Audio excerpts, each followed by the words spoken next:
चलें, ये सारी चीज़ें तो होगी। आइटम ऐड कैसे किया, परचेज़ कैसे किया, बिल मॉडिफाई कैसे की, डिलीट कैसे करनी, ये सारी चीज़ें होगी। अब हमने ये देखना है कि वेंडर को या सप्लायर को हम पेमेंट लगाएंगे कैसे। हम चले जाएंगे, अच्छा यहाँ पे ये देखिए ऑप्शन ज़्यादा ज़रूरत पड़ता है वेंडर पेमेंट सेंड का, इस वजह से हम आप डायरेक्टली यहाँ पे भी क्लिक करके वेंडर को पेमेंट लगा सकते हैं। नहीं तो आप जाएंगे ट्रांजेक्शन्स में, वेंडर पेमेंट सेंड, तो यहाँ पे करेंगे। फॉर एग्जांपल मैं यहाँ पे कर देता हूँ हमजा ट्रेडर। अब देखें इसके ऊपर अमाउंट आ गई है 9,500 रुपया। अब देखें हो सकता है मैं सारी अमाउंट इसको ना देना चाह रहा हूँ, तो मैं क्या करूँगा कि इसमें से फॉर एग्जांपल मैं दे रहा हूँ इसको 10,000 रुपये, तो मैं क्या करूँगा सेव पे क्लिक कर दूँगा। अगर इसको ही मैं दोबारा सर्च करता हूँ तो ये देखें 80,500 रुपये रह गए।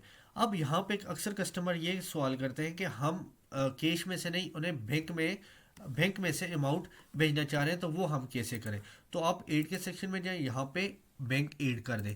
फॉर एग्जांपल मैं एक मीज़ान का बैंक ऐड कर देता हूँ, मीज़ान बैंक, देन मैं इसको ऐड कर देता हूँ, ऐड अकाउंट।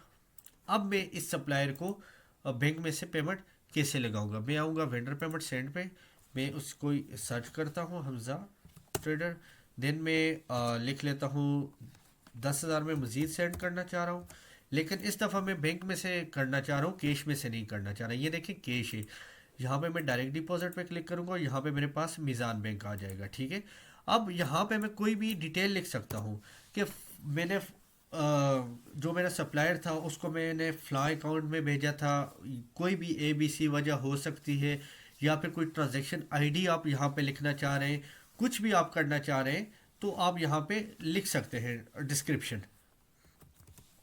ठीक है, और आप क्या करेंगे सेव रिसिप्ट पे क्लिक कर देंगे या कंट्रोल S प्रेस करेंगे तो ये बिल सेव हो जाएगी। देन अगर आप उसका बैलेंस देखना चाहें तो आप देख सकते हैं ये 70,500 रह गए।